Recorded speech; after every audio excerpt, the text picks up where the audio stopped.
Selamat sore, ibu-ibu, bapak yang hadir. Seperti Kamis sore, seperti biasanya, saya dan Bu Devi Paramita akan membahas berbagai masalah psikologi. Untuk sore ini kami berdua akan bahas tentang grieving, berduka ya. Di belakangan ini banyak sekali saudara atau teman atau bahkan orang tua yang meninggal karena COVID. Selamat sore Bu Mita.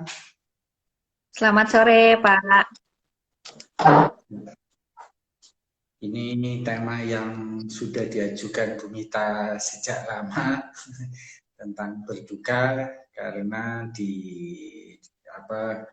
dekat orang-orang dekat dari Bu Mita, teman, saudara ada yang meninggal. Ya Bu. Iya, Pak. Jangan eh, kebiasaan kan nanti akan dibahas nih, Pak, di budaya, mungkin di keyakinan gitu. Eh, Proses grieving itu dilalui dengan cara yang berbeda-beda ya, Pak.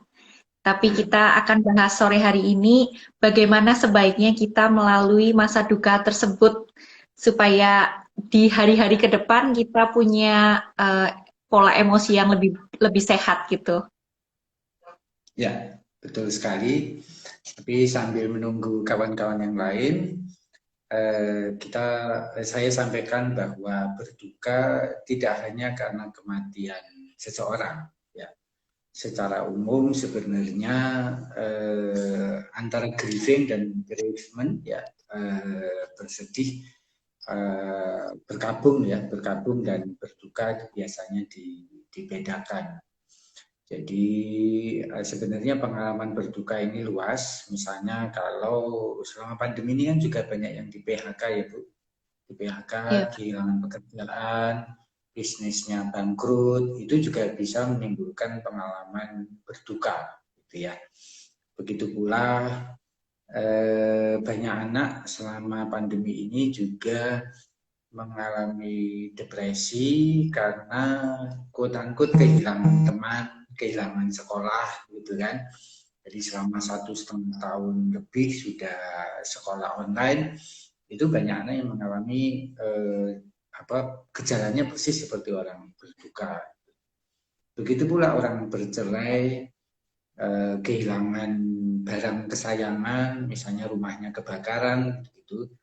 Termasuk sakit, ya sakit orang sakit itu kan kehilangan, ya sebenarnya kehilangan kesehatannya. Ya. Jadi itu juga proses berduka, gitu ya.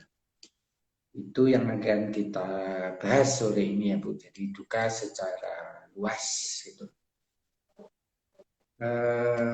Ekspresi duka sebenarnya bukan hanya perasaan, gitu ya. Bukan hanya perasaan. Jadi kalau perasaan itu biasanya duka itu tidak hanya sedih. Bisa saja orang berduka itu merasa kesepian, merasa marah, merasa bersalah, gitu ya. Mungkin orang tua meninggal di saat dia belum sukses sehingga merasa bersalah, misalnya belum bisa membahagiakan orang tua. Jadi memang berduka perasaannya campur aduk gitu. Nah, maka penting memproses itu satu persatu. Kemudian pikiran kita ketika berduka itu juga macam-macam. Jadi nggak semua orang berduka pikirannya sama, ya. Ada yang merasa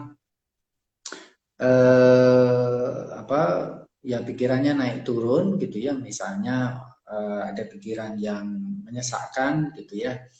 Ini mestinya papa mama belum meninggal, umurnya baru 40 tahun misalnya gitu ya. Atau sebaliknya juga pikirannya ada yang menenangkan. Ya syukurlah dia meninggal daripada sakit berlama-lama gitu. Jadi dia sudah dilepaskan dari sakitnya gitu ya. Jadi baik pikiran positif maupun negatif itu suka campur aduk juga. Ketiga, orang berduka itu kita merasa kadar tanggung jawabnya terhadap yang meninggal juga beda-beda gitu ya. Ada yang merasa bersalah luar biasa, gara-gara saya nggak pernah pulang nih, mama papa sedih terus akhirnya lebih terkena COVID misalnya gitu ya.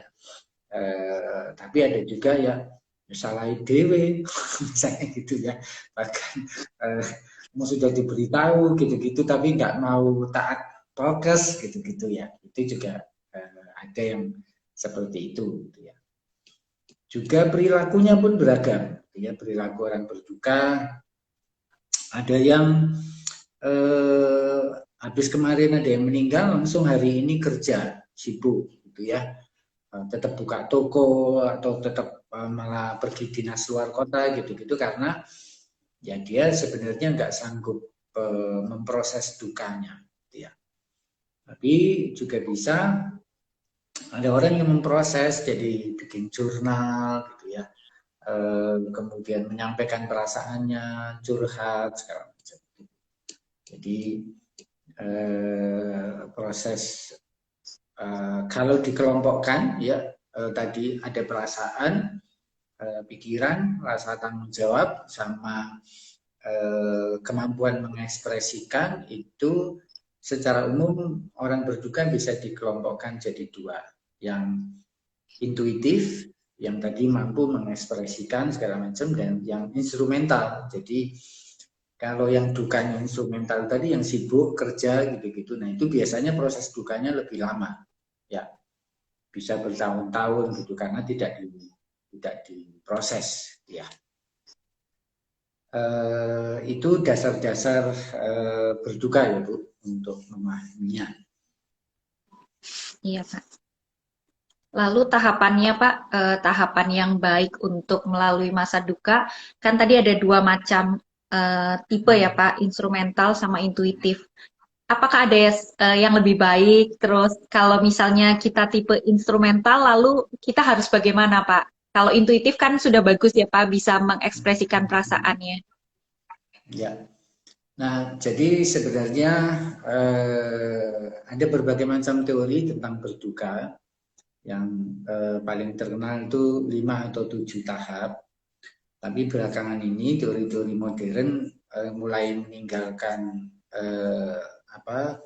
teori linier gitu ya, linier tentang duka. Yang sekarang lebih berkembang itu duka itu, proses berduka itu kayak spektrum gitu Bu ya.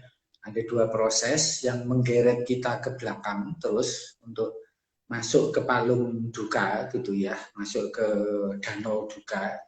Tapi ada proses yang maju ke depan membuat kita pulih. Jadi kalau dua jenis tadi, yang instrumental maupun intuitif, itu mesti ada dua komponen, dua pilar gitu ya. Yang ke depan maupun yang ke belakang sama-sama diproses gitu ya. Ya contohnya kalau orang yang instrumental itu mesti proses ke belakang itu dia akui gitu ya, bahwa dia perlu menangis gitu ya. Dia rindu itu boleh, kangen sama orang yang sudah meninggal, kangen terhadap kesehatannya itu boleh gitu ya. Ya sebagai contoh, ada tetangga saya, bapak yang masih aktif gitu ya, pekerjaannya sebagai kontraktor. Kapan itu dia rajin jalan pagi bersama saya. Suatu hari itu dia keseleo, jadi waktu jalan itu salah menapak sehingga lututnya ini sakit gitu ya. Nah, terus sejak itu nggak pernah olahraga lagi gitu ya. Tapi dia tetap kerja gitu-gitu. Nah, itu kesehatannya makin menurun.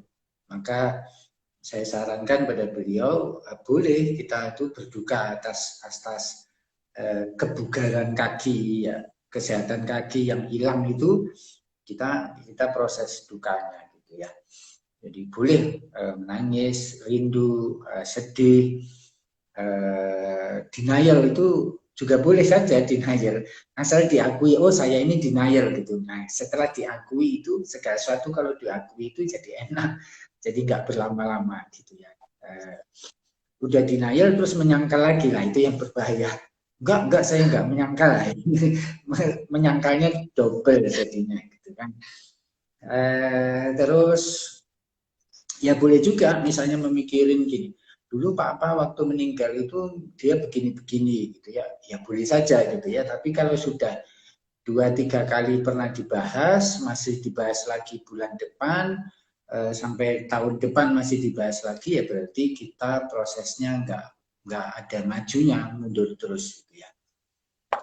Nah, proses yang maju itu adalah fokus pada aktivitas pemulihan gitu ya. Jadi paling penting itu beradaptasi pada peran baru. Kan misalnya kalau yang meninggal suami gitu ya. Nah, si istri kan belajar jadi ibu dan belajar juga jadi ayah seperti itu ya.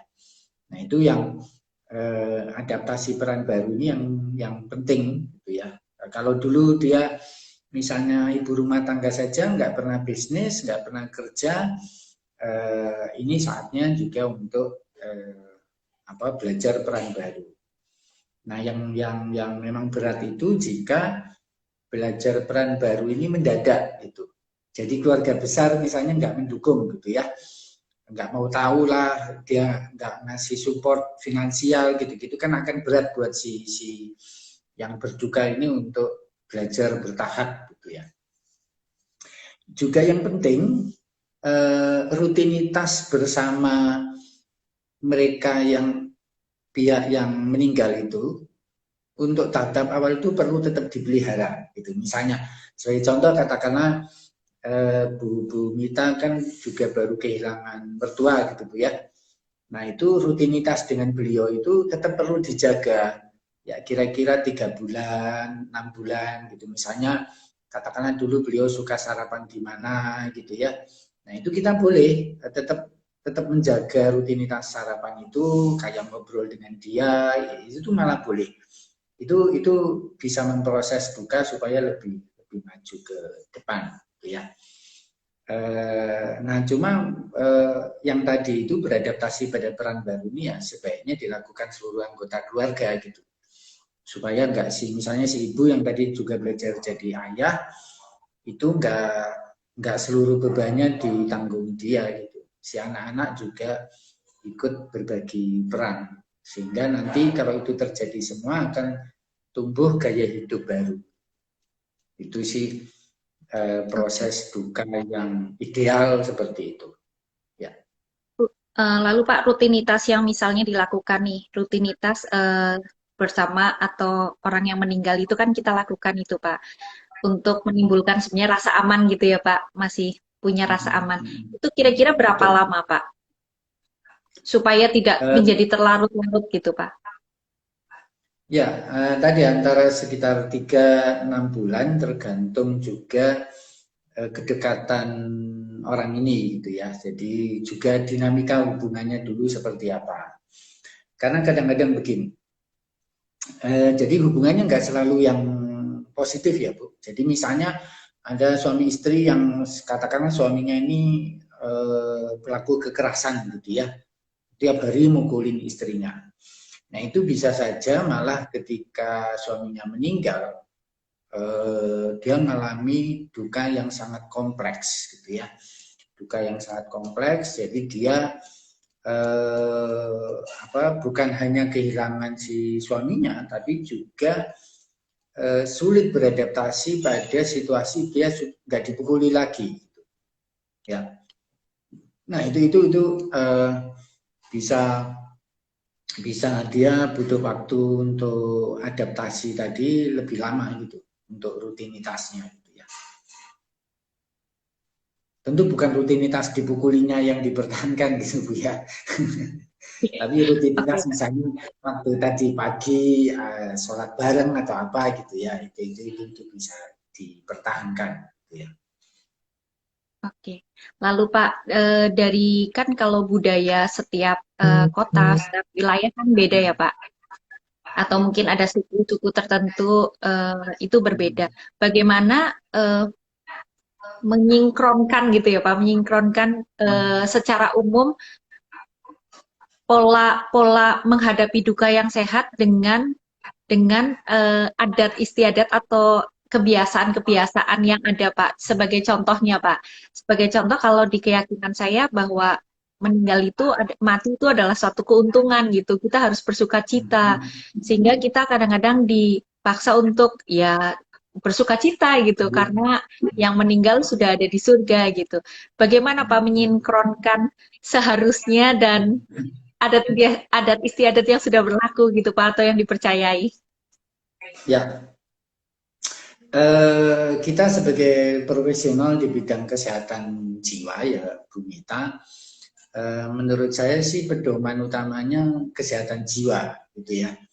Jadi memang mesti diakui beberapa adat dan budaya serta belief ya, keyakinan tertentu itu kurang sehat secara dari psikologi gitu ya. Kurang memperhatikan kesehatan jiwa. Ya sebagai contoh yang Ibu ceritakan tadi, bahwa meyakini bahwa yang meninggal itu sudah bahagia, iya gitu ya. Tapi kan berduka ini juga adalah proses orang yang masih hidup, ya kan? Proses yang masih hidup. Jadi kalau yang meninggal mungkin memang sudah bahagia gitu ya. Tapi kita yang masih hidup ini kan masih ada kangennya, masih ada sedihnya. Nah itu juga mesti diproses gitu ya. Jadi bagus jika para tokoh budaya, tokoh adat, tokoh agama itu punya kesadaran untuk memberi ruang gitu ya. Jadi tidak menyamakan semua orang kalau cara berduka mesti ABC gitu ya. Penyamarataan ini yang berbahaya gitu ya. Kan ada orang yang misalnya kalau sedulunya dia nggak pernah menyampaikan perasaannya, sering saya lihat ketika berduka itu histeris, ya nangisnya itu histeris gitu ya, benar-benar teriak-teriak, mukul-mukuli diri sendiri gitu ya. Bahkan saya pernah lihat seorang ibu jedut-jedutin kepalanya ke tembok gitu ya, seharian itu nangis histeris, bukan hanya nangis biasa gitu ya, nangis teriak-teriak gitu ya. Itu diberi ruang aja gitu, diberi ruang, dibolehkan. Jadi yang paling secara psikologis itu quote unquote haram itu adalah mendoakan atau memberi salam itu yang kuat ya, itu misalnya. Katakanlah Bu Mita berduka atau saya berduka, terus ada yang ngasih salam gitu ya, meluk atau apa sambil mendoakan kamu yang kuat ya, itu nggak empatik, itu sama sekali nggak. Orang lagi sedih gitu ya, orang lagi itu kok disuruh kuat, malah sebaiknya saran kita, ucapan kita ke orang ini adalah kamu boleh loh nangis, kamu boleh berduka. Kalau kamu butuh curhat gitu-gitu, saya siap, saya menemani di sini. Nah, seperti itu lebih sehat, lebih baik. Ya.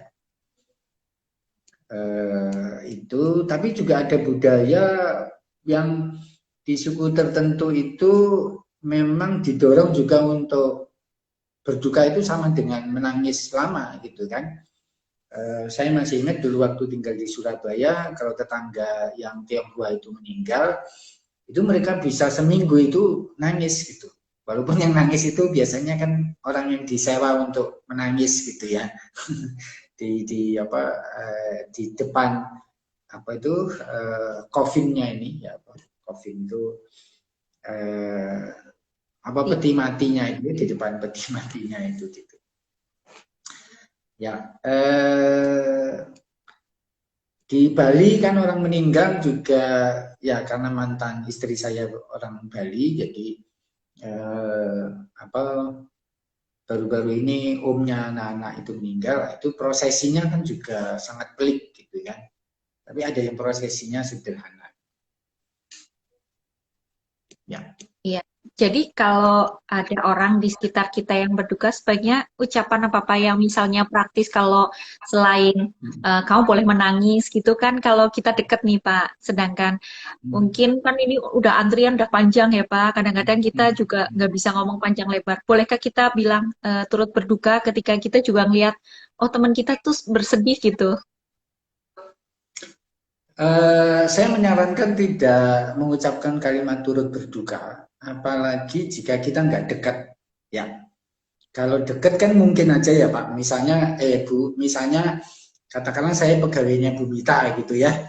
Terus ternyata mertua ibu meninggal dan saya juga kenal beliau gitu kan, wajar kalau saya juga punya rasa duka gitu ya.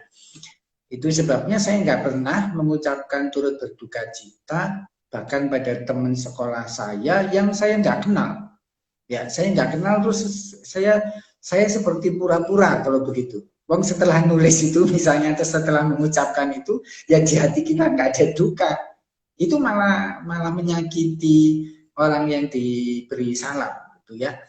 Yang lebih tepat adalah turut berbela rasa gitu ya, turut berbela rasa gitu ya. Jadi atau bahasa supaya nggak terdengar baku gitu ya, saya berempati pada perasaanmu gitu aja gitu ya. Saya berempati pada perasaanmu seperti itu, singkat padat salaman terus pergi gitu Bu ya. Itu bahkan baju ini kan budaya juga ya Bu, budaya. Jadi kalau saya hadir di orang meninggal saya nggak pakai baju hitam ya, karena secara psikologis warna hitam itu tidak menunjukkan duka malahan, tapi baju putih itu ya, warna putih itu ya. Warna hitam itu seperti saya tidak tahu kamu ngapain gitu, misteri gitu ya. Itu kalau secara psikologis ya Bu, seperti itu. Hanya kalau orang Tionghoa kan biasanya meninggal juga pakai bajunya putih yang bukan hitam. Ya. Orang Barat yang biasanya pakai baju hitam. Karena budaya Barat kayak di Amerika itu mereka nggak terlalu bisa mengekspresikan duka gitu ya. Duka disembunyikan. Jadi orang Barat cenderung tipenya instrumental, terus sibuk kerja gitu. Oke, ini ada Bu Herda pernah mendapat ucapan semoga cepat dapat penggantinya, rasanya ingin marah. Ya, betul sekali. Ya, itu ucapan yang sangat tidak empatik gitu ya. Apapun ya, apapun pengalaman dulu berhubungan dengan pasangan misalnya atau siapapun yang meninggal gitu ya, bahkan partner bisnis gitu, misalnya partner bisnis meninggal gitu ya, terus hubungan dulu dengan partner bisnisnya ini buruk gitu ya, ya tidak layak juga diucapkan segera dapat penggantinya itu tentu. Nah, ketika diucapkan seperti itu, misalnya tadi Bu Erda marah, orang berduka itu berhak marah karena memang di dalam komponen duka itu kan ada marah gitu ya. Marah itu karena ada hak dilanggar gitu ya.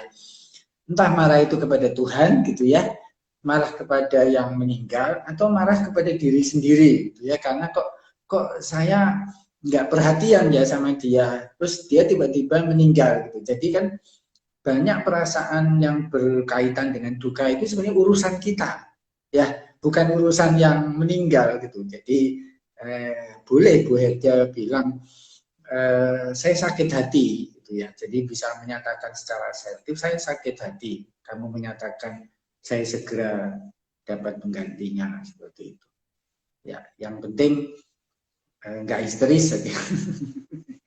Ya.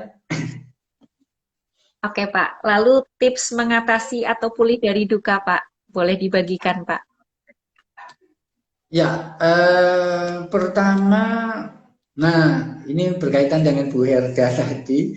Jadi orang yang mengucapkan seperti itu tidak layak dijadikan tips pertama, yaitu Bu, kalau kita berduka itu sebaiknya kita berada di dekat orang-orang yang memang memberi support kita, ya, mampu memberikan support, ya. Jadi Kalau kayak di budaya Jawa itu kan orang meninggal, keluarga yang meninggal ini kan mesti menyediakan makanan pada orang yang datang mengucapkan bela sungkawa kan gitu ya. Nah itu biasanya kan para tetangga, saudara itu kan ikut memberikan support dengan masak di rumah segala macam gitu ya.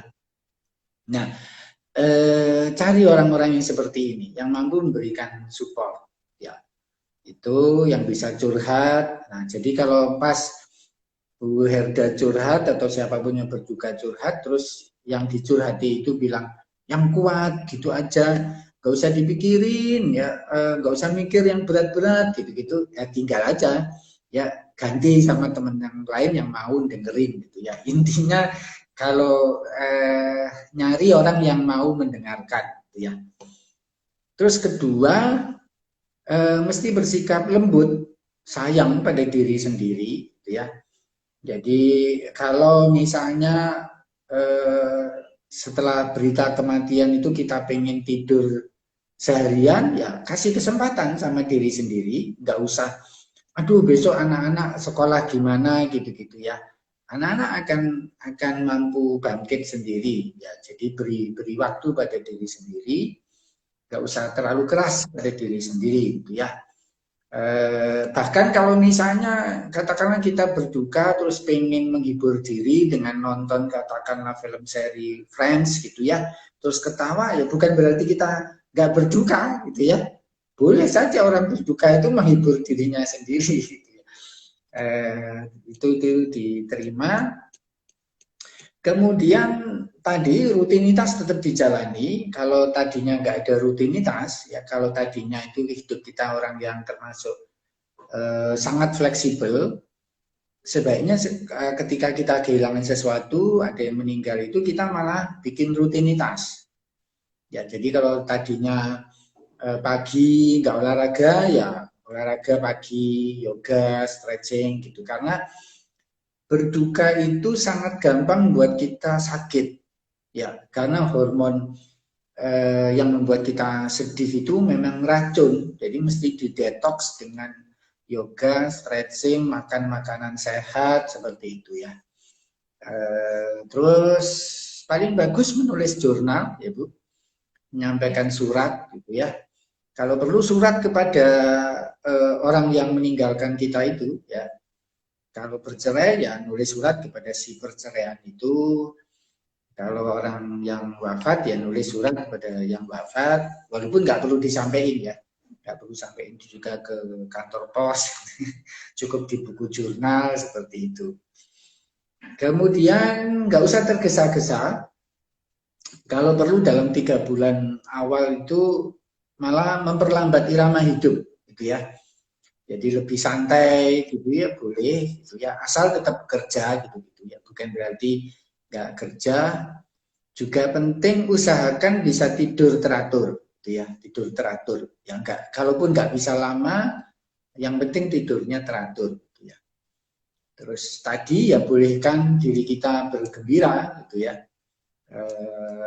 Terus bikin, kalau sampai 3 bulan kira-kira masih dukanya itu dalam, ya sebaiknya berkonsultasi ke profesional ya, seperti ke Bu Mita, ke saya gitu ya.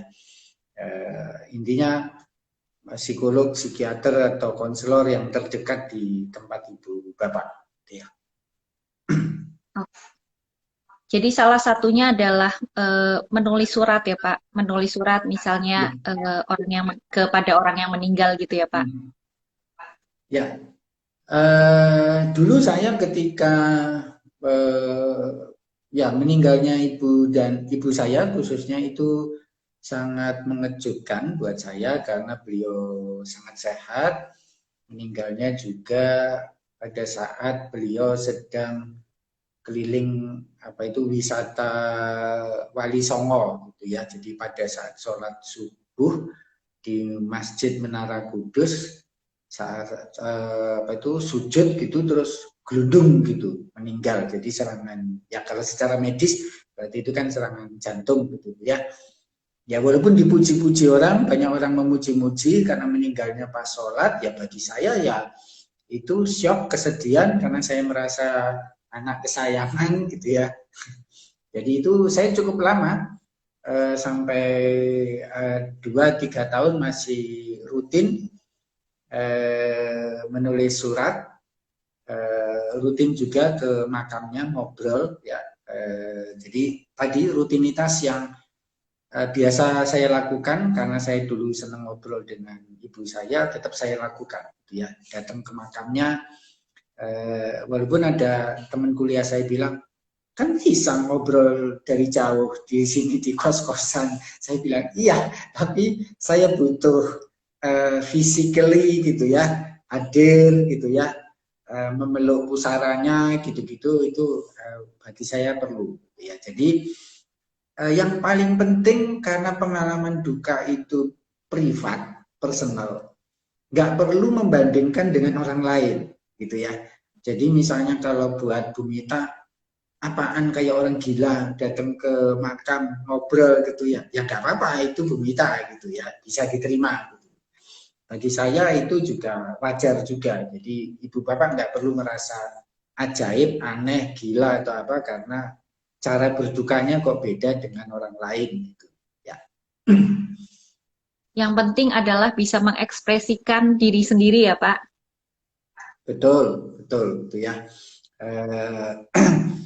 Ya, jadi penting itu tadi, kalau menulis surat itu enaknya kita bisa baca ulang, sehingga kita bisa meriksa perasaan saya ini benar atau tidak. Misalnya saya dulu itu cukup marah, tapi saya nggak tahu marahnya ini kepada siapa. Dengan nulis surat itu saya akhirnya tahu, saya marahnya kepada kakak saya yang mengambil keputusan nggak nunggu saya datang. Ya, jadi ketika ibu saya dimakamkan itu saya nggak ditungguin gitu. Padahal beda sekian jam gitu ya. Nah itu saya marah pada, ternyata marah saya adalah kepada kakak saya ngambil keputusan. Seperti itu sih. Oke, sehingga kadang sesuatu yang tertutupi nanti malah jadi terbuka ya Pak. Betul, ya. Karena kita bisa refleksi diri gitu kan. Suratnya Iya. dibaca ulang gitu. Ini ada yang bertanya Pak dari Deko Star.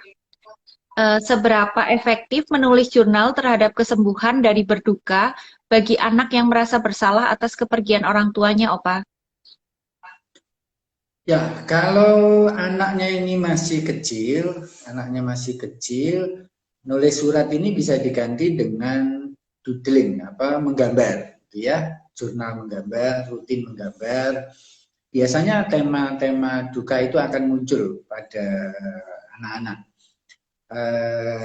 Ya, salah satu saran kalau yang berduka itu anak-anak, ketika mengunjungi makam, itu bolehkan anak-anak tetap melakukan aktivitas seperti dulu mereka lakukan dengan orang yang meninggal. Misalnya yang meninggal ini ibunya gitu ya. Terus saya anak ini pernah sering nari-nari gitu sama mamanya gitu ya. Perbolehkan, jadi papanya nganterin ke makam, terus yuk kita nari bersama mama gitu. Itu perbolehkan. Itu akan lebih cepat. Kalau orang dewasa atau remaja ya tadi menulis surat, jurnal, seberapa efektif? Sangat efektif. Jadi biasanya si duka ini tidak berubah jadi yang disebut complicated grieving, gitu ya. Complicated grieving itu bisa bertahun-tahun. Jadi kalau dengan menulis surat ini rata-rata ya setahun gitu sudah pulih. Tetapi mesti diingat ibu bapak semua, nggak ada berduka itu benar-benar hilang ya. Seumur hidup itu kita akan berduka, cuma mungkin kadarnya dari 100 gitu ya terus turun jadi 10 gitu ya, tapi nggak mungkin sepanjang kita masih hidup dan kita pernah ditinggalkan seseorang itu pasti ada kadar dukanya sedikit gitu ya. Jadi kayak tadi saya cerita tentang ibu saya ya, pasti kalau mungkin Bapak Ibu lihat, mata saya kan nggak melihat ke lensa handphone gitu ya. Itu kan menunjukkan bahwa saya masih ada dukanya, tapi ya nggak sebesar dulu. Seperti itu. siapa tadi, Pak atau Bu Deko, siapa itu ya? Deko Star. Jadi, ya Deko Star. Jadi efektif itu, sangat efektif. Oke Pak. Untuk menutup perjumpaan kita sore hari ini Pak, saya mau bertanya lagi Pak, satu pertanyaan. Lalu Pak, kalau misalnya nih Pak, ini nih udah lama mungkin kita mengalami sebenarnya pada waktu itu mengalami kehilangan, tapi karena kita nggak ngerti, kita menggunakan cara yang salah gitu, misalnya memendam perasaan, menyangkal, sampai pada akhirnya mungkin bertahun-tahun atau berpuluh tahun dukanya itu masih ada dan masih dalam. Apa yang harus dilakukan, Pak? Kalau misalnya itu sudah terjadi lama, terus oh ternyata baru tahu nih, ternyata harus begini nih. Apa yang harus dilakukan, Pak? Kalau sudah terlanjur lama, apalagi lama itu masih berada di level bahkan anger gitu ya, di tahap anger atau di tahap denial, sebaiknya memproses dukanya itu konsultasi dengan profesional karena menggalinya tidak mudah gitu, karena nanti bahkan mengidentifikasi tadi marahnya kepada siapa, tentang apa, itu perlu bantuan profesional gitu. Tapi kalau ngambil keputusan enggak, saya enggak mau ke konsultasi seperti itu. Paling penting itu ya tadi nulis jurnal supaya bisa membedakan gitu. Kemudian berkomunikasi lagi, ya berkomunikasi dalam artian membayangkan melakukan visualisasi, menghadirkan kembali sosok yang meninggal itu, kemudian kita kayak berkomunikasi gitu. Jadi problem-problem yang belum selesai dengan beliau itu ya diselesaikan saat itu ya. Ini bukan maksudnya memanggil roh, itu bukan ya Bu. Tapi kita membayangkan gitu ya. Misalnya membayangkan. Jadi nama tekniknya empty chair, empty chair. Jadi katakanlah membayangkan, ya saya membayangkan gitu ya.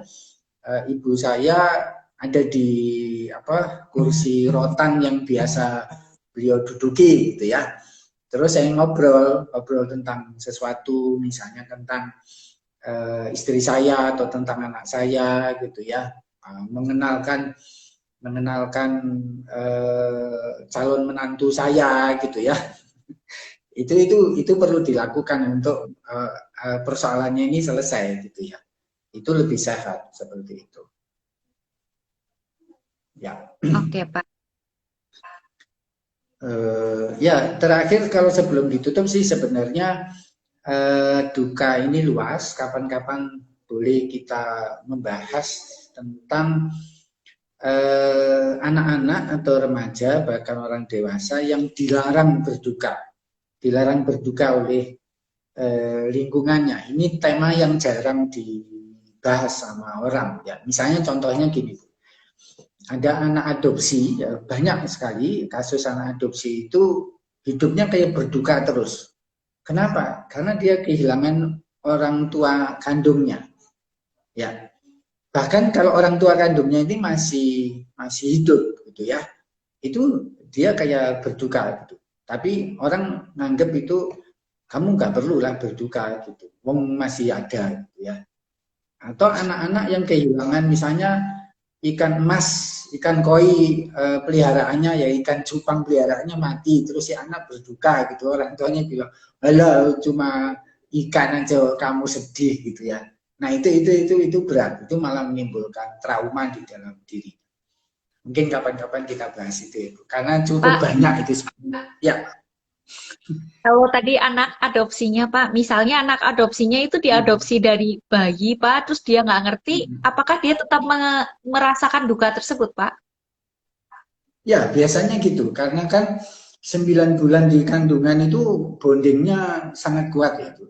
Jadi biasanya anak-anak ini punya intuisi bahwa ibu ini bukan ibuku gitu. Karena ya itu nggak ada bonding di kandungan itu nggak ada gitu. Ya, itu dia akan banyak gelisah jadinya, banyak gelisah, ragu-ragu gitu. Itu Oke. itu penting. Oke, Ya. terima kasih Pak buat sharingnya sore hari ini. Terima kasih Bu Kita Mita juga. Terima kasih Bapak Ibu yang sudah bergabung sore hari ini. Kita akan berjumpa lagi di Kamis depan jam 3:30 Temanya apa dengan Bu Mita? temanya apa ya Pak? Personal boundaries.